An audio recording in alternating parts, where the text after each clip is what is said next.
Hoje vamos explorar algumas histórias arrepiantes de videogames que são verdadeiramente perturbadoras. Em 1996, com o lançamento dos novos jogos Pokémon de Brady Green, algo sombrio aconteceu no Japão. Uma cidade escondeu um segredo terrível que passou despercebido por muitos. Levou crianças ao suicídio. Este jogo assumiu um tom muito sombrio. Para aqueles que não estão familiarizados com Pokémon, aqui está o que você precisa saber sobre essa história. Existe uma cidade chamada Lavender Town, essencialmente uma vila repleta de fantasmas. É praticamente um gigantesco cemitério de Pokémon, cercado por edifícios macabros. De volta ao Japão, quando as crianças começaram a explorar esta cidade, algo estranho aconteceu. A famosa melodia de Lavender Town ecoava ao fundo, conhecida por suas frequências elevadas que só crianças e adolescentes podiam ouvir. Alguns relataram dores de cabeça ao ouvi-la, mas em casos extremos, essas dores se transformaram em confusão mental. Alguns jogadores foram levados à loucura, buscando desesperadamente uma saída final. Disse que cerca de 200 crianças perderam a vida naquele ano, enquanto outros foram salvos, mas não sem consequências inexplicáveis. Claro que depois de toda essa polêmica, a Nintendo não teve escolha. Precisou tirar do jogo a trilha original de Lavender Town e substituí-la por uma versão mais suave e familiar.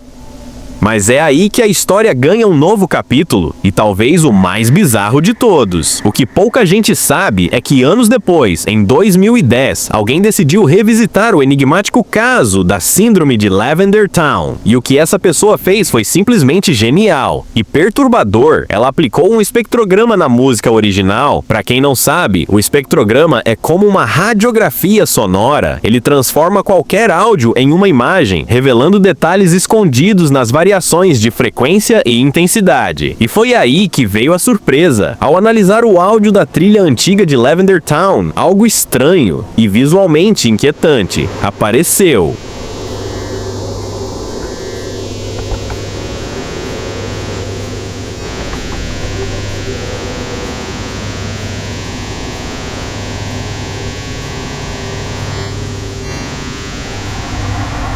Quando a análise do espectrograma foi finalizada, o que surgiu deixou muita gente arrepiada. Figuras estranhas começaram a aparecer. Pareciam ser os 11 Pokémon da primeira geração, mas com formas distorcidas. Na época, alguns deles nem tinham sido oficialmente revelados, mas o mais perturbador veio depois. Entre os gráficos, surgia a imagem de um fantasma. E para quem conhece os Unown, aqueles Pokémon em forma de letras, a coisa ficou ainda mais sombria. Quando essas figuras foram traduzidas para o nosso alfabeto, a mensagem escondida na música era clara e direta: saia daqui agora! Até hoje, ninguém conseguiu explicar como ou por que isso foi colocado ali, mas esse foi só o começo.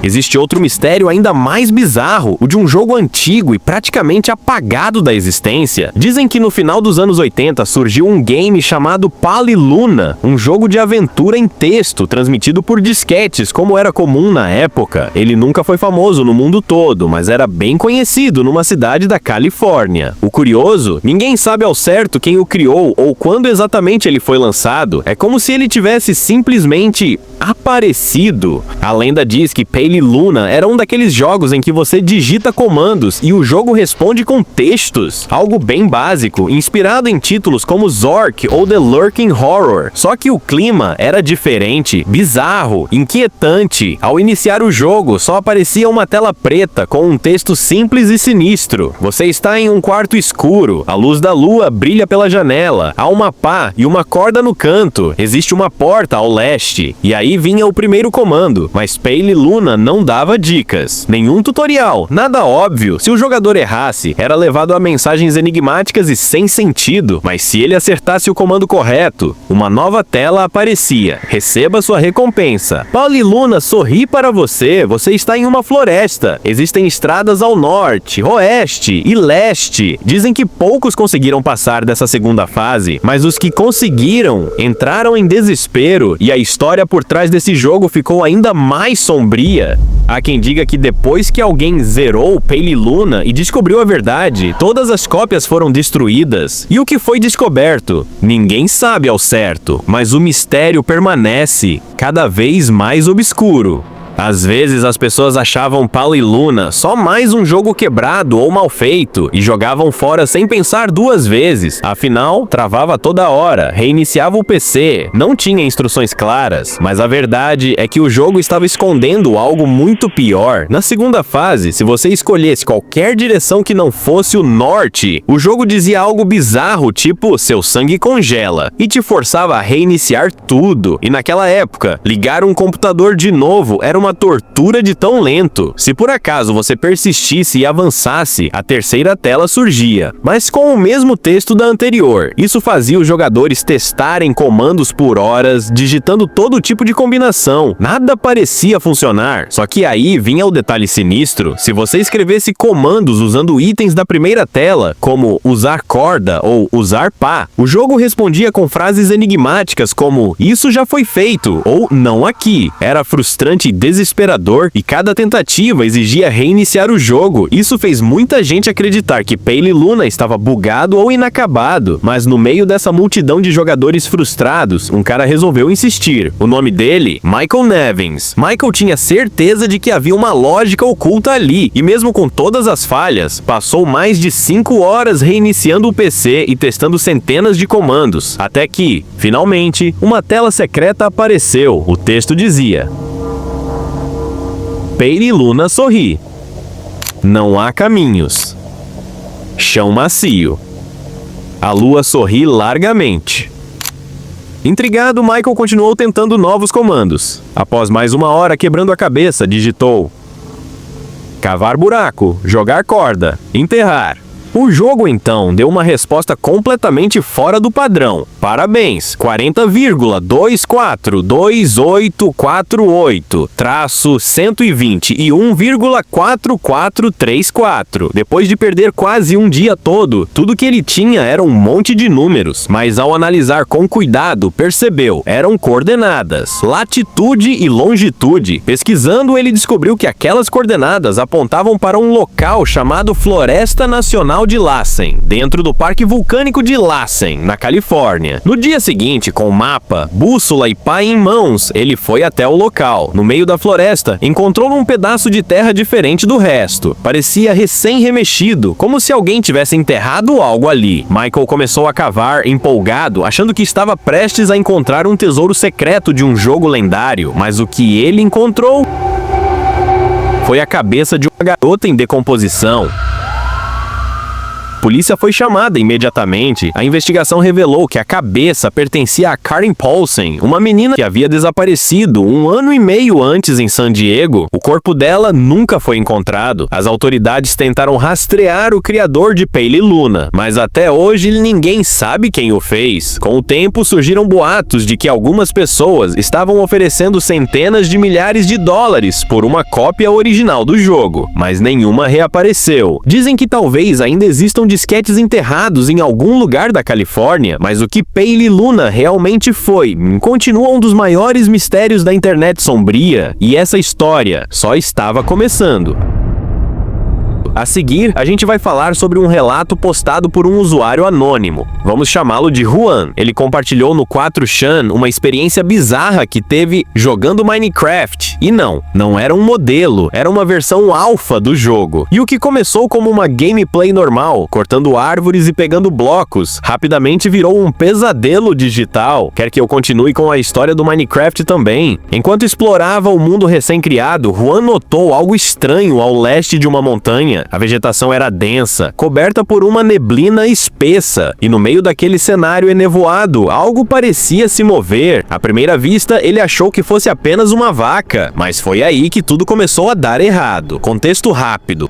O PC de Juan era bem modesto, com gráficos no mínimo. O jogo mal carregava as texturas à distância e a renderização era lenta. Mesmo assim, ele decidiu se aproximar, achando que poderia matar o mob e coletar algo útil. Mas à medida que caminhava por entre as árvores, percebeu que não era uma vaca, era alguém. Uma figura parada, com a skin padrão do Steve, mas com algo perturbador. Olhos completamente brancos, vazios. E o pior de tudo, era um mundo single player. Ninguém Ninguém mais deveria estar ali, nem mesmo uma etiqueta com o nome de jogador aparecia sobre a cabeça daquela figura. Ela apenas olhava para Juan através da neblina por alguns segundos. Depois, correu para o meio da floresta e desapareceu. Juan tentou seguir. Começou uma espécie de perseguição, desesperado para descobrir quem ou o que era aquilo, mas não encontrou nada. Sumiu sem deixar rastros. Ele tentou voltar ao jogo normalmente, mas logo começou a notar coisas ainda mais bizarras. Túneis perfeitos de 2x2 escavados aleatoriamente, pirâmides de areia no meio do oceano e árvores com as folhas cortadas de forma milimetricamente estranha. Em certos momentos, jurava ver aquela figura de olhos brancos observando de longe, escondida pela neblina, mas quando ajustava os gráficos para ver mais longe, ela sumia, como se só existisse nos limites da escuridão. Juan tentou encontrar novamente a entidade por dias, sem sucesso. Então, decidiu compartilhar a experiência em um fórum de Minecraft, escreveu tudo com detalhes, mas sua postagem foi apagada em menos de 5 minutos sem explicação. Tentou repostar, apagaram de novo. Logo depois, recebeu uma mensagem privada de um usuário misterioso chamado Herobrine. A mensagem tinha uma única palavra: pare. Tentou acessar o perfil do usuário, página de erro 404, como se nunca tivesse existido. Alguns dias depois, outro usuário do fórum entrou em contato com Juan por e-mail. Ele também tinha visto a figura de olhos brancos e misteriosos. E o mais assustador, esse usuário mantinha uma lista de pessoas que alegavam ter visto o mesmo ser, mas ninguém tinha provas sólidas. Um mês se passou sem mais pistas, até que a galera do fórum decidiu investigar mais a fundo e descobriu algo ainda mais bizarro. Rastrearam as origens do mito até a Suécia, país natal de Marcus Persson, o criador do Minecraft, conhecido como Notch. Juan então mandou um e-mail direto para Notch, perguntando se ele tinha um irmão. Muito tempo depois, finalmente recebeu uma resposta curta e enigmática: tive um irmão, mas ele não está mais entre nós. Alguns acreditam que Herobrine era inspirado nesse irmão perdido, outros dizem que era o próprio espírito dele, preso no código do jogo. Teorias nunca faltaram. Até hoje, de tempos em tempos, jogadores relatam avistamentos do Herobrine, especialmente em mundos single player, sempre à margem da névoa, onde os olhos brancos mal se destacam, mas nunca desaparecem por completo. E o mais estranho, essa entidade teoricamente foi removida na atualização beta 1.6.6, mas o medo, esse continua no ar.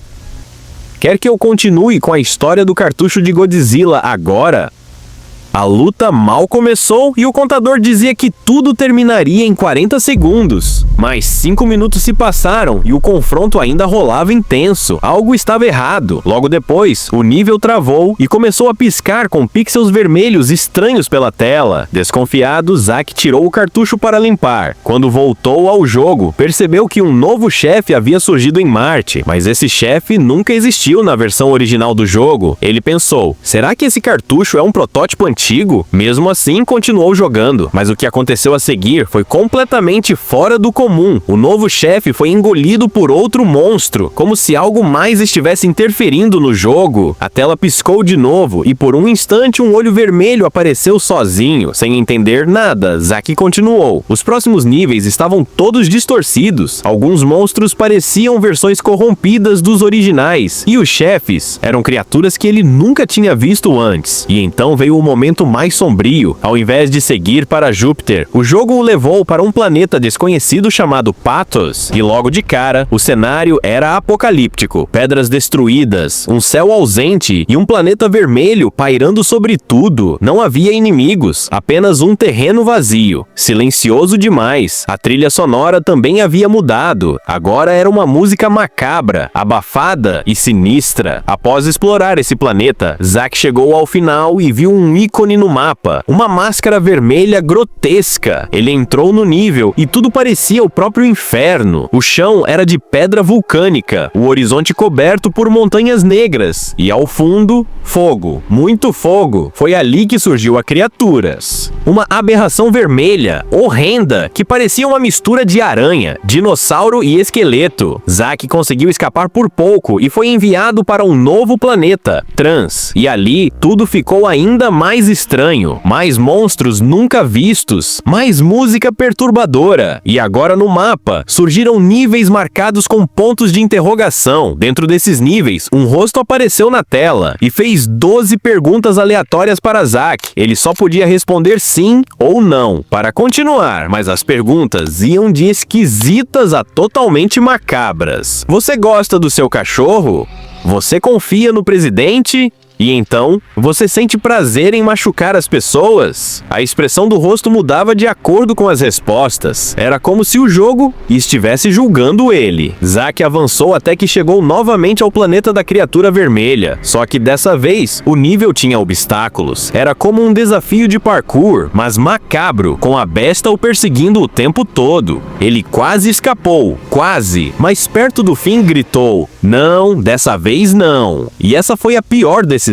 A criatura virou a cabeça lentamente e olhou direto para ele. A tela congelou. Em seguida, o jogo cortou para o próximo nível. Insano. A partir daqui ficou claro. Aquela história não teria um final feliz. Zack seguiu explorando o mapa. Cada vez que enfrentava um chefe, mais distorções surgiam, mais erros apareciam. Até que, mais uma vez, a face vermelha surgiu no mapa. O nível ficou ainda mais difícil, mas dessa vez ele conseguiu escapar. Só que o pior ainda estava por vir. Horas depois, ele chegou a um novo mundo, o sexto, chamado Entropia. Zack decidiu trocar de personagem para variar, mas a história parecia se repetir. Até que tudo ficou silencioso, assustadoramente silencioso. Nenhum inimigo, nenhuma música sombria, apenas uma floresta calma, iluminada por uma lua gigante. Ele seguiu explorando até chegar a um lago. A lua refletia na água. E então começou a afundar lentamente. Do nada, uma rachadura se abriu no meio do lago e dele surgiu algo. Uma criatura gigantesca, de aparência indescritível, emergiu das profundezas. Zack tentou lutar, mas o jogo mostrou algo ainda pior. Um aviso, algo que faria qualquer um largar o controle e nunca mais voltar. Segundo a história, tudo o que acontece no jogo tem ligação direta com o passado sombrio de Zack Mail. E mais especificamente com Melissa, uma ex-namorada que ele teve anos atrás. Zack sofria com episódios de instabilidade mental e durante essas crises, Melissa entrava num estado estranho, olhar vazio, paralisada, como se tivesse saído do próprio corpo. Quando os episódios passavam, ela tremia sem parar, completamente tomada pelo medo, mas uma noite, tudo saiu do controle. Os dois estavam num campo sob a luz da lua, quando de repente Melissa ficou em silêncio e começou a encarar o céu, seus olhos vidrados, fixos na lua. E então começou a tremer violentamente. Zack tentou se aproximar, mas sem aviso, Melissa saiu correndo em direção à estrada, direto para o tráfego. O acidente foi fatal. Zack nunca conseguiu esquecer.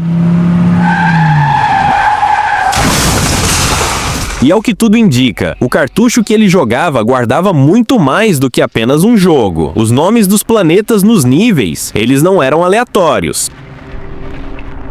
Patos fazia referência à dor emocional. Francia sugeria um estado de dissociação.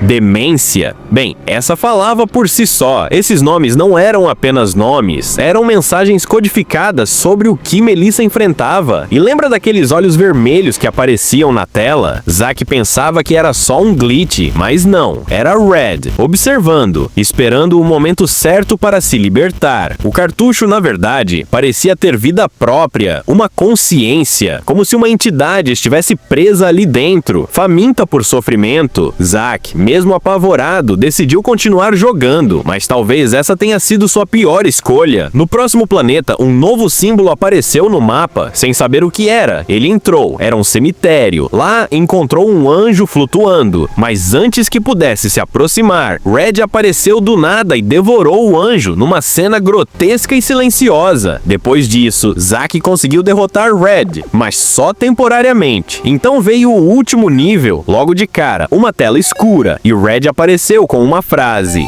"Você já sabe quem sou." E então, algo ainda mais bizarro aconteceu. O jogo pediu para Zack pular várias sequências, como se quisesse forçá-lo a atravessar uma série de monstros e visões perturbadoras, cada uma pior do que a anterior. O planeta final era o mais sombrio de todos. No confronto final com Red, Zack começou a sentir a dor na vida real. Isso mesmo, cada ataque que sofria no jogo causava uma dor física indescritível. Seu corpo não respondia. A única opção era vencer ou morrer. Zack então mandou seus últimos personagens para a batalha, um por um, mas Red matava todos com crueldade, até que, num último esforço, ele lançou Godzilla, sua carta final. Foi quando a verdade veio à tona. Apareceu um texto na tela: "Eu matei Melissa Simulation." Red era a manifestação da doença de Melissa, ou pior, era a própria entidade que a enlouqueceu. De alguma forma, tudo foi armazenado naquele cartucho, como se o jogo tivesse sido feito especialmente para Zack. Desesperado, Zack tentou vencer, mas Red abriu a boca, revelando um vazio grotesco, e devorou Godzilla por completo. Parecia o fim, mas então, o anjo do cemitério reapareceu. Ele revelou a Zack que era, na verdade, o espírito de Melissa, e que Red a mantinha presa naquele plano, impedindo-a de descansar em paz. Disse que, se Zack não a libertasse, ele acabaria tendo o mesmo destino. O anjo então desapareceu, mas antes entregou a Zack um novo personagem. Com ele, Zack voltou para enfrentar Red uma última vez. A batalha foi intensa, mas no final, ele conseguiu vencer. A tela escureceu, Zack foi levado de volta ao cemitério. Melissa apareceu uma última vez e sorriu. "Agora eu posso descansar em paz." Semanas depois, Zack fez uma última postagem. Disse que tentou destruir o cartucho, mas não conseguiu, porque